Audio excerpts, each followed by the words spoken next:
జయలలిత గారు అప్పుడు ఒక అమ్మాయి కోర్స్ నాన్నగారికి పరిచయాలు ఉన్నప్పటికీ కూడా ప్రతి చోటికి నాన్నగారు రాలేరు కదా, మీ రక్షణ మీరు ఎలా చేసుకున్నారు?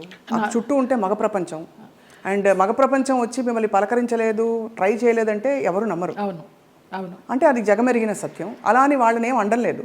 బట్ ఈ ప్రపంచంలో ఎలా మీరు మిమ్మల్ని మీరు కాపాడుకున్నారు? కాపాడుకున్నాను అంటే కాపాడుకోలేదనే చెప్పాలి. కాపాడుకోలేదు, ఎందుకు అబద్ధం చెప్పడం. పరిస్థితులకు అనుగుణంగా వెళ్ళాను. అందువల్ల నేను పెద్ద ఇబ్బందులు ఏమీ ఎదుర్కోలేదు. కొంచెం ఫ్రెండ్లీగానే మూవ్ అవుతూ నవ్వేస్తూ. అది వరకు ల్యాండ్ లైన్లు ఉండేవి, ఫోన్లు. ల్యాండ్ లైన్ తీసి పక్కన పెట్టేసేవాళ్ళం. అవుట్డోర్ వెళ్తే తలుపులు కొట్టేవారు. ఒక ఆర్టిస్ట్ అయితే నువ్వు తలుపు తీస్తావా లేకపోతే నేను ఇక్కడ ఊరేసుకొని చచ్చిపోనా అని అడిగాడు. పెద్ద ఆర్టిస్టా? పెద్ద ఆర్టిస్టే ఒక కాలంలో.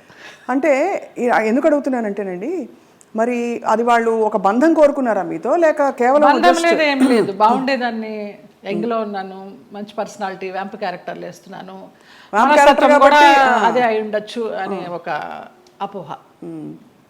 ఎలా తప్పించుకున్నారు? కొన్ని తప్పించుకున్నాను, కొన్ని తప్పించుకోలేకపోయాను. తప్పలేదు. అంటే మీరు నిర్ణయం తీసుకుని ఎవరైనా ఒక నిర్ణయం తీసుకుని ఇలా ఉంటే అది వాళ్ళ ఇష్టం. అది కానీ అయిష్టంగా బలవంతంగా గనక ఏ పరిస్థితిలోకి వెళ్ళినా కూడా అది బడి కావచ్చు, ఇంకోటి కావచ్చు, ఇటువంటి ఒక చాలా కష్టం కదండి. ఒకసారి అలాగే ఒక డైరెక్టర్ని రిజెక్ట్ చేశాను అనేసి అతను ఆ క్యారెక్టర్ కట్ చేసి పంపించేశారు. పర్లేదు అనుకున్నాను. అలా కూడా జరిగిన సందర్భాలు. ఆ రోజుల్లో ఎలా ఉండేది జయలలిత గారు మీకు? అంటే మనసులో ఇలా జరుగుతోందని ముందే తెలుసా? వాళ్ళు తలుపులు కొట్టేటప్పుడు భయం వేసేదా, లేకపోతే తెలుసు ఎలా తప్పించుకోవాలనే ఆలోచన తప్పించి ఆ భయాలు అవేమీ లేవు. తలుపులు బద్దలు కట్టలేరు. మన్నాడు ఏమన్నా అడిగినప్పుడు ఏదో దాటేస్తాం, ఏదో ఒక రీజన్ చెప్తాం. అవునా, నిద్ర పట్టేసింది, ఫోన్ వినిపించలేదనో, తలుపు చప్పుడు వినిపించలేదనో, ఇలాగే మేనేజ్ చేసుకుంటూ కొన్ని తప్పించుకుంటూ, కొన్ని తప్పించుకోలేక, కొన్ని తప్పనిసరిగా. కష్టం, చాలా కష్టం. అయితే కష్టమని అనుకోలేదు. అంటే ఒకసారి పోయినా 100 సార్లు పోయినా పోయింది అంతే. ఇక మనకేం అది ఫీలింగ్ ఉండదు. అంటే కరెక్టేలేండి మీరు అన్నట్టు. అంటే ఆ టైంకి మీరు ప్రాక్టికల్గా సమాధాన పడిపోయారు అంతే దానికి. అంతే. ఒకటే ఏమో, నా వాళ్ళు బాగుండాలి. ఎలాగో వచ్చాను, నేను చెడిపోతే చెడిపోయాను, నా వాళ్ళు బాగుండాలి, అంతే. ఆ మంచి మనసుతోనే వచ్చాను కాబట్టి ఇప్పటికీ నన్ను భగవంతుడు ఈ రకంగా చూస్తున్నాడు 40 years ఇండస్ట్రీలో అని ఒక నమ్మకం. ఇప్పుడు అందరూ బాగున్నారు. చాలా సున్నితమైన ఒక ప్రశ్న అండి ఇది. అడగచ్చు అడగకూడదు, కానీ ఈ సోకాల్డ్ ప్రముఖులు వాళ్ళు వీళ్ళు మిమ్మల్ని ఇలాగా ఇబ్బంది పెట్టి, సరే వాటెవర్ ట్రై చేసి అది బలవంతంగా మీరు తలొగ్గినప్పుడు గౌరవం ఉంటుందా, లేకపోతే కేవలం జస్ట్ వాళ్ళ వాళ్ళ వాళ్ళ ఇంకా పైశాచికత్వం? కానీ పైశాచికత్వం ఏమీ ఉండదు, గౌరవం ఉండదమ్మా.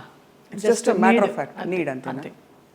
రెండు ఉండవు, అది మరీ పీక్ ఉండదు. కానీ అంటే ఎందుకు అడుగుతున్నానంటేనండి, ఆ టైంలో వాళ్ళ ప్రవర్తన కూడా ఒక గాయం చేస్తుంది కదా మనసులో. అట్లా నేను అబద్ధం చెప్పకూడదు, ఎవరు అలాగ ప్రవర్తించలేదు. పైశాచికము లేదు, ప్రేమ లేదు. ప్రేమ అసలు ఉండదు. ఒప్పుకొని వెళ్ళాము, అంతవరకు. వాళ్ళ నీడ్ అయిపోయింది, వచ్చాము. తర్వాత ఎలా ఉండేవారు వీళ్ళందరూ? బాగానే ఉండేది మామూలుగా. షార్ట్ అంటే షార్టే, అంతే. సో అది అలాగా ఒక ప్రొఫెషనల్ సిస్టంలో దాదాపు ప్రతి హీరోయిన్కి, ప్రతి అందమైన నటికి ఇది సర్వసాధారణమైపోయిన పరిస్థితులు వచ్చాయి అనే ఒక బాధతో తప్ప మరీ మిమ్మల్ని ప్రోబ్ చేసి ఇబ్బంది పెట్టాలని కాదు జయలలిత గారు. అయ్యో లేదమ్మా. ఎందుకు అది నామ్ అయిపోవాలి, ఎందుకు ఒక బెంచ్ మార్క్ అయిపోవాలి అని అంటే, మనం ఈరోజు అనేక కమిటీలు పెట్టడాలు, ఇండస్ట్రీ ఇతర వర్క్ ప్లేసెస్లో వేధింపుల కమిటీ ఉండాలని చెప్పి, అంటే వేధింపులని వ్యతిరేకించే కమిటీలు. బై గాడ్స్ గ్రేస్ మాకు అట్లాంటి వేధింపులు ఏం లేవు, కానీ తప్పలేదు. అంటే అది కరెక్టే. అంటే వేధింపులు లేకపోయినా ఒక పాయింట్లో మీరు ఎస్ చెప్పకపోతే మీకు అవకాశాలు తగ్గిస్తాం అన్నది ఒక వేధింపే కదా. అవును అవును. అంటే మీకు టాలెంట్ ఉండి కూడా చెప్పాను కదా, ఒక డైరెక్టర్ పంపించేశారు సుగం క్యారెక్టర్ అయిన తర్వాత అనేసి. ఆ పేరు నేను అడగను, ఎందుకంటే మిమ్మల్ని ఇబ్బంది పెట్టను. వారు గనక ఇంకా ఉండుంటే గనక ఇంకా ఇబ్బంది పెట్టను. లేరు, పోయినారా? Okay. Malayalam director. Okay. Telugu ఇండస్ట్రీలో బాగానే పోనీ మన ఇంటి పిల్ల అని ఏమన్నా అక్కును చేర్చుకున్నారా మిమ్మల్ని? ఇక్కడ కూడా ఇదేనా? అక్కున చేర్చుకోలేదు, చీకొట్టలేదు. రైట్. అదే సమయంలో మీరు గాఢమైన ప్రేమలో పడ్డారు కదా? అవునమ్మా, మలయాళం డైరెక్టర్. అది కూడా ఎలా పడాల్సి వచ్చిందంటే, నేను డేట్స్ ఇచ్చినప్పుడు నాన్న నాకు తెలియకుండా వేరే క్రాస్ బెల్ట్ మణి అని మన హీరోయిన్ మీనా వాళ్ళ మేనమామ, ఆయన కూడా ఒక కాలంలో ఒక ఈ సి గ్రేడ్ టైప్ ఆఫ్ మూవీస్కి మంచి పెట్టింది పేరు ఆయన. నేను చేసే సినిమాలు కూడా సి గ్రేడ్ సినిమాలే అప్పుడు, బీసీ గ్రేడ్. మీరు అంత ఓపెన్ గా సిగరెట్ సినిమాలు చేశానని చెప్తున్నారు కదా, అది ముచ్చటేసం చూసి ఎంత నిజాయితీగా చెప్తున్నారని చెప్పండి మ్యామ్. ఆ టైంలో నాన్న వాళ్ళకి ఇచ్చారు, నేను వీళ్ళకి ఇచ్చాను. అప్పుడు ఆ లొకేషన్కి వచ్చి ఆయన రౌడీయిజం చేయపోయినారు, క్రాస్ బెల్ట్ మని. అప్పుడు నేను భయపడి ఏడుస్తుంటే నన్ను ఒక రూమ్లో ఉంచి, నీకెందుకు నేను ఉన్నాను కదా, నేను సమాధానం చెప్పి పంపిస్తాను, వాళ్ళు మాకు చుట్టాలి అన్నట్టుగా అలాగే పంపించేసరికి అబ్బా నా లైఫ్ని సేవ్ చేసి అతను దొరికాడు అన్నట్టుగా బ్లైండ్గా పడిపోయిన ప్రేమలో. ఆ తర్వాత బ్రహ్మానందం గారి డైలాగ్ లాగా ప్రేమించింది తర్వాత ప్రేమించాల్సి వచ్చింది అన్నట్టుగా కొంచెం కొంచెం తెలుస్తుంది అతని గురించి 7 ఇయర్స్లో. అయినా కూడా ఏదో మొహమాటం లాగా కమిట్ అయిపోయినాం అన్నట్టుగా చేస్తూ వచ్చాను. అందరూ చెప్తూ వచ్చారు పెద్ద జెన్యూన్ కాదు, చూసుకో అనేసి. ఇక లాస్ట్గా అతను కూడా బ్లడ్తో లెటర్స్ రాసేసి ఒక మన ఇప్పుడు ఆ హాట్ డ్రింక్స్ అవి తాగుతారు కదా, మన విస్కీ తాగే ఒక బాటిల్ లాంటి దానిలో, అది విస్కీనో మరి బ్రాందీనో తెలియదు, అందులో పాయిజన్ పోసుకుని తాగుతాను, ఇంటి ముందరకు వచ్చేసి చచ్చిపోతానని అంటే ఇంకా అందరికీ ఇంట్లో వాళ్ళకి ఇష్టం లేకుండానే బలవంతంగా నేనే నగలు కొనుక్కొని నేనే పెళ్లి బట్టలు కొనుక్కొని, జయకృష్ణ గారు కొనిచ్చారు పెళ్లి బట్టలు. అలాగా కేరళ వెళ్ళిపోయి చూడటానికరమ్మ కొచ్చిన్లో, చాలా మహిమగల అమ్మవారు, అక్కడ మ్యారేజ్ చేసుకున్నాం. అప్పుడు ఇంట్లో వాళ్ళందరూ ఇంక నామకే వస్తే వచ్చి అక్షంతలు వేసి భోజనం చేసేసి వెళ్ళిపోయారు. ఆయన కాపురానికి పంపించడానికి ఎవరు నాకు కూడా ఉండడం కానీ ఏమీ లేదు. నా అంతటి నేనే చేసుకుని నా అంతటి నేనే వెళ్ళి నా అంతటి నేనే వచ్చా బ్యాక్ టు పెవిలియన్. ఆ టైంలో జయలలిత గారు ఆయనకి మళ్ళీ అంటే ఆయనకి మొదటి పెళ్ళే కదా, ఆయనకి ఇద్దరికి అంటే మీకు కాలేదు, వివాహం కాలేదు, బట్ ఆయనకు కూడా ఏమి. అవును. బట్ ఏ ఇబ్బందులు వచ్చాయి మీ ఇద్దరు మధ్య? డబ్బు, వాళ్ళకి అప్పులు ఎక్కువైపోయినాయి, చాలా విపరీతమైన లావిష్నెస్ వాళ్ళకి. నేను మంచి 3 షిఫ్ట్ చేస్తూ ఉన్నాను ఆ టైంలో. నా నగలన్నీ అమ్మేసుకున్నారో తాకట్టు పెట్టుకున్నారో తెలీదు. సినిమాలకు వచ్చిన డబ్బంతా కూడా వాళ్ళే తీసుకునేవాళ్ళు, అమ్మ నాన్నకి ఇవ్వద్దనేవారు. అమ్మ నాన్న భయపడి పవర్ ఆఫ్ అటర్నిటీ రాయించుకొని, నీకు బిడ్డలు పుట్టిన తర్వాత నేను నీ ఆస్తి నీకు ఇస్తామంటే, ఆ పవర్ ఆఫ్ అటర్నిటీ ఎక్కడికి వెళ్ళి సైన్ చేసావు, అది క్యాన్సిల్ చెయ్యి, బిడ్డను కానీ అంటే అతనికి తెలియకుండా నేను లేడీ డాక్టర్ దగ్గరికి వెళ్ళి నాకు బిడ్డలు వద్దు, ఒక 6 months నేను కొంచెం జాగ్రత్తగా ఉండాలనుకుంటున్నానని అతనికి తెలియకుండా నేను లేడీ డాక్టర్ దగ్గరికి వెళ్ళి ఆ పిల్స్ తీసుకొని వేసుకుంటూ ఆ బిడ్డలు రాకుండా జాగ్రత్త పడ్డా. ఇక ఆ తర్వాత 3 monthsకి గొడవలు, 6 months నుంచి కొట్టుళ్ళు, యాసిడ్లు పోస్తాను అనడాలు, గదిలో బంధించడాలు, ఇవన్నీ అయిన తర్వాత ఏడుస్తూ పడుకుని ఉంటే అతను నన్ను చంపడానికి అంబాసిడర్ కారులో తీసుకెళ్తున్నాడు. మా ఆయన ఎవరైతే ఉన్నారో ఎక్స్ హస్బెండ్, నిలువెత్తు బాబా. ఫస్ట్ టైం నేను కాషాయ వస్త్రాల్లో అంబాసిడర్ కారు ఇలా ఆపి నేను కూర్చున్న వైపు డోర్ తీసి నన్ను గబగబగా లాక్కెళ్ళారు.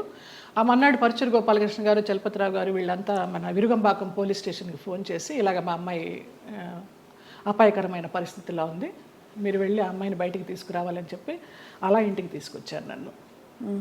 ఆ బాబా సంఘటన అలా జరగడం, ఇక్కడ పరుచూరు గోపాలకృష్ణ గారు, చలపతిరావు గారు ఇలా సహకరించడం అంత యాదృచ్ఛికం. అంటే ఎవరో ఒకళ్ళు భగవంతుడు పంపిస్తాడు అంతే, ఆయన రాడుగా నేరుగా.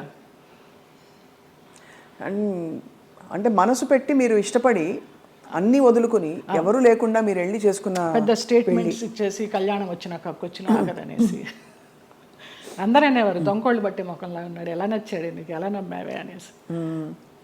అంటే మీకు ఆ టైంలో మీరు గాయపడిన మీకు అదే ఆయనే రక్షణ ఇచ్చాడు. ఎందుకంటే అంత ముందందరూ వచ్చిన వాళ్ళందరూ మీతో మిస్బిహేవ్ చేసిన వాళ్ళు, మీకు ఇబ్బంది పెట్టి మిమ్మల్ని ఏదో ఒకటి రాబట్టారు. సో ఇతను ఏదో ఇస్తారనుకుని మీరు తప్పలేదండి. అంటే నమ్మకపోతే జీవితం ఎందుకండి? ఇంపార్టెంట్ విషయం, మీరు నమ్మి దెబ్బ తగిలినా కూడా ఆ గాయం ఎక్కువ ఇది కాకుండా భగవంతుడు వచ్చి మిమ్మల్ని కాపాడు. నిజంగా తర్వాత అతను రమ్యకృష్ణతో నీలాంబరి సినిమా చేశాడు కన్నడలో. ఇంకేదో మూవీ చేస్తున్నప్పుడు యాక్సిడెంట్ అయ్యి పడిపోతే ఈ నడుము దగ్గర నుంచి చచ్చుబడిపోతే నాకు మళ్ళీ అతను లైన్లోకి వస్తే నేను నెలకి మెడిసిన్స్కి 5,000 రూపాయలు పంపించేదాన్ని అతనికి. జాలి అవసరమా? ఏమో తెలీదు, ఇంకా రుణానుబంధం ఉందనుకుంటా అనేసి. చాలా సంవత్సరాలకి అది. ఒక పాప పుట్టింది అతనికి, వేరే పెళ్లి చేసుకుని. ఆ పాపకి ఇప్పుడు లేదు, నేను చాలా ఒక 4-5 ఇయర్స్ అయిపోయింది టచ్ లేకుండా. 13 సంవత్సరాలు ఎప్పుడో దాని పుట్టినరోజు అని అది ఇది అంటే ఇక్కడి నుంచి ఏమైనా పంపించేదాన్ని. ఆ పిల్ల అడిగేదంట, ఎవరు పంపించారు నాన్న అని. బాబా పంపించారమ్మా అనేవాడంట. బాబా గారు భక్తులా మీరు మొదటి నుంచి? నాకు రమాప్రభమ్మ పరిచయం చేసింది బాబా గారిని ధవళేశ్వరంలో, నల్లబాబా. స్వతంత్ర భారతం అని మన నారాయణమూర్తి గారి సినిమాకి వెళ్ళినప్పుడు ఎందుకో గ్యాప్ వచ్చింది, నీకు ఒక బాబాని చూపిస్తారా అనేసి తీసుకెళ్ళారు ధవళేశ్వరం. అప్పుడు చూడడమే, ఆవిడే పరిచయం చేసింది. తర్వాత ఈ పెళ్ళి విడిపోతాను అన్నప్పుడు ఈ ఇన్సిడెంట్. తర్వాత ఇంటికి వచ్చి వారం రోజులు తర్వాత పడుకుని ఏడుస్తుంటే, ఏంటి ఇలాగైపోయింది, బాగుంటాను అనుకున్నాను పెళ్లి చేసుకుని అని ఏడుస్తున్నప్పుడు ధవళ వస్త్రాల్లో నేను ఇలా పడుకుని ఏడుస్తుంటే నా పక్కన కూర్చుని ఆయన ఈ మడికాలు వేసుకొని ఇలాగా చేయి పెడితే నాకు కరెంట్ షాక్ కొట్టినట్టు అయిపోయింది. ఏం పర్లేదు, నేను ఉన్నాను, ఏడవకనేసి. ఆ 2 సార్లే కనిపించారు. తర్వాత 4 హారతులు చేసేదాన్ని ఇంట్లో, ఇంకెప్పుడు కనిపించలేదు నాకు ఆయన. కానీ మీరు చెప్పే ఈ సంఘటనలు ఊహించుకుంటే కూడా అంటే ఇంకా ఏమనాలో మాటలు రావట్లేదు. బాబా గారు వచ్చి పక్కన కూర్చుని ఆ అనుభూతి మీకు కలగడం, నేను చాలా ఫీల్ అయినా. మా స్పర్శ ఒక ఏంటో అంటారు కదా, 1000 ఓట్ల కరెంట్ షాక్ కొట్టినట్టు అనేసి, అలా ఒక ఆరాలాగా వచ్చేసింది 2 సార్లు. బాబా గారి కోసం ఒక పాట పాడరా? ఒక 2 లైన్లు. ఇక్కడే ఉన్నారు బాబా గారు అనిపించే అంత అద్భుతంగా చెప్పారు మీరు. నువ్వు లేక నాథలం బ్రతుకంతా అయోమయం, నువ్వు లేక నాథలం బ్రతుకంతా అయోమయం, బాబా ఓ బాబా, ఇక నీ పరీక్షకు మేమోపలేము, ఇటులి నిరీక్షణ మేమోపలేము, నువ్వు లేక నాథలం బ్రతుకంతా అయోమయం, బాబా ఓ బాబా. ఎంత ముద్దుగా బుజ్జి తల్లిలా పాడారు. నాకు అది బ్రహ్మానందం గారు ఇచ్చారు ఆ బాబా. ఈ బాబా గారు బాబా డివోటివ్ కదా అనేసి వాళ్ళ మేనేజర్ చేత ఇచ్చి పంపించారు. ఆయన అసలు ఒక అద్భుతం, ఆయనే ఒక అద్భుతం బ్రహ్మానందం గారు.